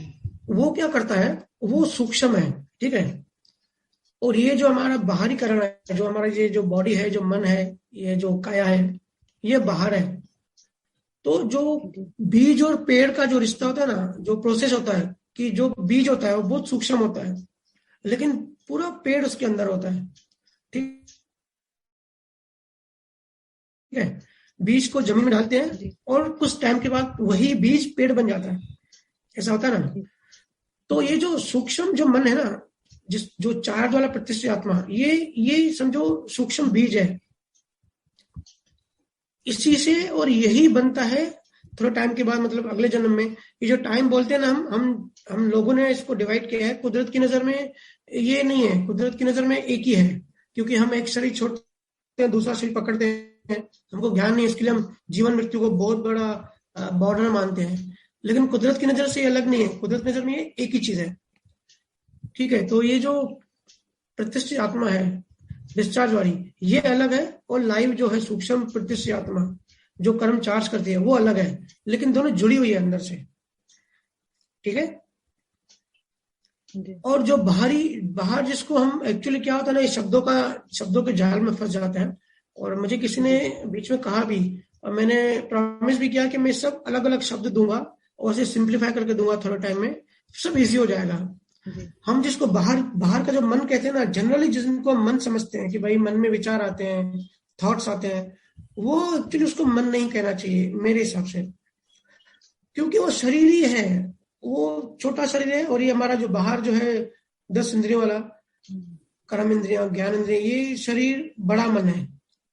मनुष्य कहते हैं ना इसको, मनुष्य इसके लिए कहते हैं क्योंकि मन से है। शरीर और मन अलग नहीं है, एक ही है। देखो ये सब मैं आपको एग्जांपल दूं, जैसे व्हाट्सएप में हम कभी कभी नहीं कुछ वीडियो सुनते हैं, वीडियो देखते हैं कॉमेडी वाला, तो सहज ही हमारे फेस पे स्माइल आ जाती है, आती है ना। तो वो रीड तो हमारा मन कर रहा है, फिर फेस पे वो कैसे स्माइल आती है। स्थूल शरीर है और वो स्थूल मन है, जिसको मन समझते हैं। चार्ज वाले पार्ट की बात नहीं कर रहा हूँ, डिस्चार्ज वाले पार्ट की बात कर रहा हूँ। मन और शरीर एक ही है, वो सिर्फ सॉफ्टवेयर है, ये हार्डवेयर है ना। जैसे आपने जादू अगर देखा होगा, जो जादूगर होते हैं ना, ऐसे जादू दिखाते हैं कि बोलते हैं कि मैं आपकी माइंड की बात पढ़ सकता हूँ। फिर उनको बोलते हैं कि अपने मन में कोई किसी का नाम सोचो, तो फिर मैं आपको बता सकता हूँ कि इसका नाम सोचा। ऐसे यूट्यूब पे बहुत सारे वीडियोस हैं जी। फिर वो बोलते हैं कि उसके बीच का जो है वो ए आता है, लास्ट वर्ड उसका बी है। फिर 2 मिनट के बाद वो बता देता है, एग्जैक्ट बता देता है कि आपने मन में ये नाम सोचा। और हम सरप्राइज होते हैं, अरे ये तो माइंड रीडर है, इसने मन कैसे पढ़ लिया। ऐसा नहीं होता भाई, ये साइंस है, ये साइंस को समझो। जब भी, क्योंकि मन और शरीर एक ही है, हम जब मन में सोचते हैं ना हमारे लिप्स पे भी आता है, हमारे फेस पे एक्सप्रेशन आ जाते हैं। तो जब उसको बोलते हैं ना मन में किसी का नाम सोचो, फिर वो बोलते हैं जानबूझ के घुमाते हैं कि उसका पहला वर्ड ए से है, बीच में एस आता है। तो जब ऐसा बोलते हैं ना तो एक सूक्ष्म हल्के से वो लिप्स में वो नाम लेता है बार बार, जो हमको भी पता नहीं पड़ता। इतनी छोटी इतनी सूक्ष्म तरीके से वो लिप्स में बोलता है, सिर्फ लिप्स उसको रीड करना आता है। एक्चुअली वो माइंड रीडर नहीं होता, वो लिप्स रीडर होता है। तो वो लिप्स पे ध्यान देता है कि वो क्या बोल रहा है। तो जैसे मन में हम सोचते हैं ना, वो हमारे लिप्स में भी आता है। ठीक है, ये चीज किसी को पता नहीं होगी। तो मन और शरीर एक ही है जो बाहर का है। तो बाहर का ये पैकेज अलग है, इसको कहते हैं डिस्चार्ज प्रतिष्ठित आत्मा। और जो अंदर का जो चार्ज करता है ना, जो चार्जिंग वाला पार्ट है, वो बिल्कुल अलग है, उसको कहते हैं चार्ज प्रतिष्ठित आत्मा। तो ये सिर्फ जुड़े हुए हैं अंदर से, तभी नए कर्म बनते हैं। चार्ज प्रतिष्ठित आत्मा में सिर्फ मन आता है, शरीर और चार्ज प्रतिष्ठित आत्मा में मन, चित्त, बुद्धि, अहंकार आता है। चारों का अलग अलग रोल है और उनका पूरा पैकेज आता है। चारों का अलग रोल है। मन जो है ना, मन जो चार्ज वाला मन है, जो भी निश्चित कर की जाती है चीजें, वो मन से होती है। ठीक है। चित्त जो होता है ना, स्वाति जी आप तो डॉक्टर है, आप तो जल्दी समझेंगे। चित्त एक मेमोरी कार्ड की तरह होता है। जो भी अभी मैंने मान्यताओं की बात की ना, सारी मान्यताएं, अभी कभी ना कभी हम जानवर थे, या कभी हम कुछ थे, कभी कुछ थे। जो भी मान्यता है ना, जो भी मेमोरीज है, वो हमारे चित्त में सेव रहती हैं। संतों ने चित्त को ही मेमोरी कार्ड कहा है, यूएसबी पेन ड्राइव जिसको बोलते हैं। ठीक है, तो उसका वो रोल है।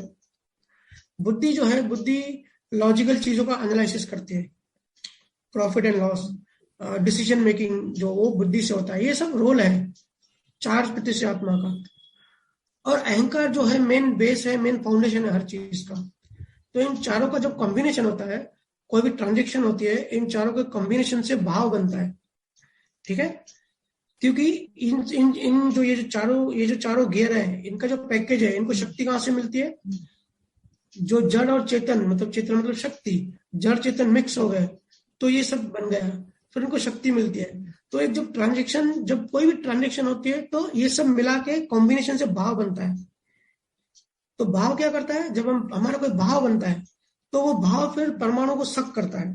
तो जिस कैटेगरी का भाव होगा, उस टाइप की परमाणु खिंच जाएंगे। तो परमाणु खिंच गए मतलब वो बीज बन गया। भाव मतलब एनर्जी, ठीक है। लेकिन वो जब एनर्जी परमाणु को खींचती है, तब वो कोटेशन बन जाती है, एक बीज की तरह बन जाता है। फिर कुछ टाइम बाद वो बीज पेड़ बन जाता है। मतलब हम जो इंसान है, वो जो चार्ज में कर्म बने, बीज बने, तो जब वो अगला शरीर लेगा ना, उसको कारण भी कहते हैं, आपने सुना होगा कॉज एंड इफेक्ट। तो वो कॉज होता है, तो वो बीज बन जाता है। फिर वो बीज के अकॉर्डिंग आगे का शरीर बनता है। ठीक है। और आगे का जो शरीर बनता है, मतलब चार्ज जो निकल जाता है, वो फिर इसको हम डिस्चार्ज कहते हैं, बाहर जो रिलीज होता है। सिंपल भाषा में चार्ज मतलब जो हम पकड़ते हैं चीजों को, परमाणु को पकड़ते हैं, और डिस्चार्ज में वो रिलीज होता है। नीचे से अंदर से हम चीजों को बांधते हैं और ऊपर से छोड़ते हैं। ठीक है दीदी। तो ये मन, चित्त, बुद्धि, अहंकार ये चार्ज में आता है। तो हम जो भी मीन्स विवेक लगाते हैं या सोचते हैं, वो भी चार्ज में आएगा ना फिर। कि सिर्फ भाव, मेरा मतलब क्वेश्चन है कि सिर्फ भाव ही क्यों चार्ज में? अगर मन, चित्त, बुद्धि, अहंकार भी चार्ज में है, तो हम जो चित्त से, विवेक से जो भी हम सोचते हैं, वो भी तो चार्ज में आएगा ना भैया। मन, चित्त, बुद्धि, अहंकार चार्ज में भी आता है और डिस्चार्ज में भी आता है। जिसका जैसा रोल चार्ज में होता है, उसका वैसा डिस्चार्ज में जाता है। जैसे अगर हमने समझो कोई भाव चार्ज किया, कोई इंटेंस भाव चार्ज किया, ठीक है। कोई हमने देखा कि भाई शेयर मार्केट में कोई शेयर अभी अच्छा चल रहा है, तो हमारे अंदर एक प्रॉफिट कमाने की समझो कि लालसा जगी, इंटेंस लालसा, हमने वो चार्ज कर लिया। तो ये पैकेज ने तो अंदर बीज बना लिया। अभी इसका जब डिस्चार्ज आएगा ना, तो जैसा ये चार्ज हुआ, अपने अपने अंदर डिपार्टमेंट ने अपना अपना काम किया, फिर जब डिस्चार्ज होगा, तो डिस्चार्ज में क्या होता है? सब फिक्स होता है ऑलरेडी। तो डिस्चार्ज वाला जो मन, चित्त, बुद्धि, अहंकार है ना, तो डिस्चार्ज वाले मन में ये विचार आएगा कि भाई ये वाली मेरी लालसा कैसे पूरी हो, ये मुझे चाहिए, मतलब चाहिए। ठीक है, मन में से नेचुरल थॉट्स आएंगे। हम कहते हैं ना मन में हमारे मन पे कंट्रोल नहीं होता, वैसे ही चित्त में, चित्त का जो पार्ट है, जो हमारी जो मेमोरी से पड़ी हुई है, उसमें जो डिस्चार्ज वाला है, तो उसमें हमको वही चीजें दिखाई देंगी जो हम चार्ज करके आए। वैसे ही अहंकार, डिस्चार्ज वाला अहंकार, हम कहते हैं ना कि भाई ये बहुत अहंकारी है, लेकिन वो डिस्चार्ज वाला अहंकार था, लेकिन वो चार्ज करके आया, डिस्चार्ज करके छूट नहीं जाता, चार्ज करके आया, तो डिस्चार्ज वाला बदल भी नहीं सकता, उसके विचार के हाथ में नहीं है, उसके हाथ में भी नहीं है। तो जो मनचित बुद्धि अहंकार ने चार्ज किया, आगे चल के वही मनचित बुद्धि अहंकार डिस्चार्ज करता है। ठीक है, तो अब अभी सिर्फ हमारे हाथ में सिर्फ भाव बनाना है, ये जो भी चार्ज हो रहा है ये हमारे हाथ में नहीं है। हमारे हाथ में है जागृत रहना, डिस्चार्ज वाले को सेपरेट रहना, डिस्चार्ज वाले से सेपरेट रहना, और कर्म वाला जो पार्ट है, जो हमारा अंदर का जो मन है जी, उसको ऑब्जर्व करना, देखना। ये जो डिस्चार्ज वाला जो मन है उसको ऑब्जर्व करना कि मन में क्या चल रहा है। थॉट्स आते हैं ना, अच्छी भी आते हैं, नेगेटिव आते हैं, पॉजिटिव आते हैं। जी जी जी, उसको जब हम देखेंगे, ऑब्जर्व करेंगे, तो हम नेचुरल सेपरेट हो जाएंगे। ठीक है, ठीक है।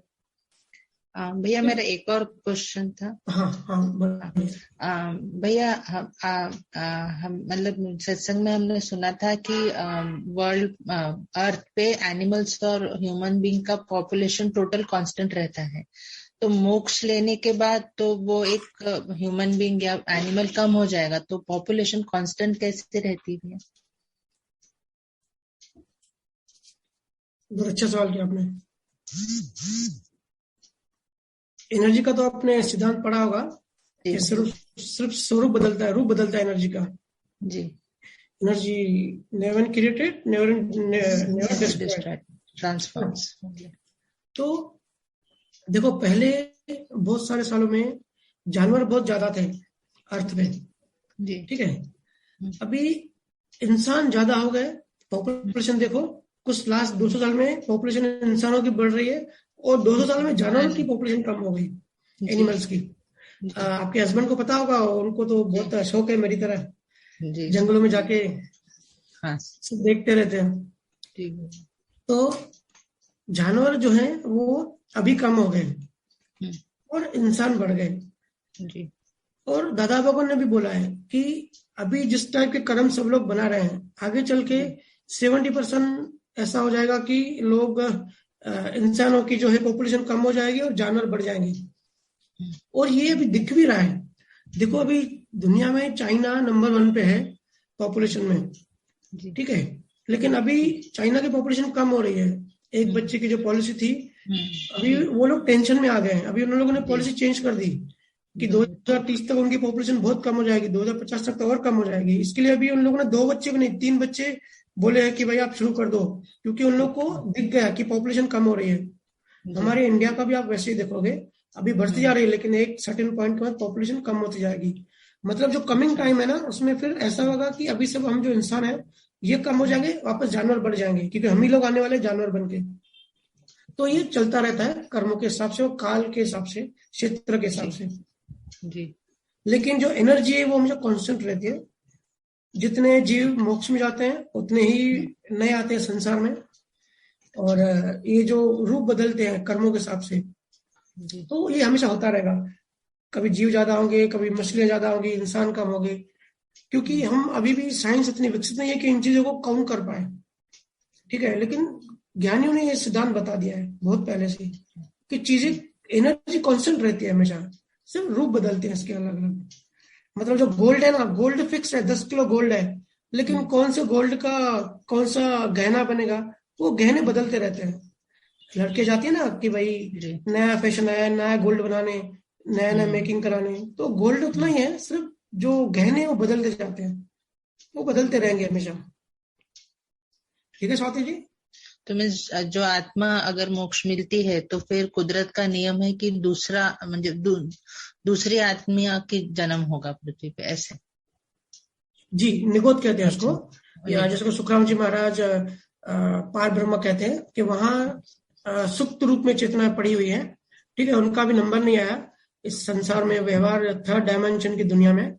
जब कुछ जीव केवल ज्ञानी हो जाते हैं, मोक्ष में चले जाते हैं, जी तो कुछ जीव वहां निगोज से आते हैं व्यवहार राशि में, फिर वो एक्सेल का बैक्टीरिया बनता है, जानवर बनता है, फिर वो 5 सेल में आते हैं, फिर वो डेवलप करते करते फिर इंसान बनते हैं, फिर इंसानों में बुद्धि आ जाती है, फिर बुद्धि से अहंकार आता है, अहंकार से कर्म बनते हैं, फिर कर्मों से अहंकार से मान्यता आती है, मान्यता से कर्म बनते हैं, फिर कर्मों से वो संसार के जाल में गोल गोल घूमता रहता है, फिर कोई ज्ञानी पुरुष मिलता है, फिर उसको वो जो अंदर कचरा अंदर जमा हो गया उस कचरे को निकालता रहता है, फिर रिवर्स जाता है, धीरे धीरे मन खाली होता है, वापस मोक्ष में जाता है। ये यात्रा है, ये प्रोसेस है हम सबके लिए।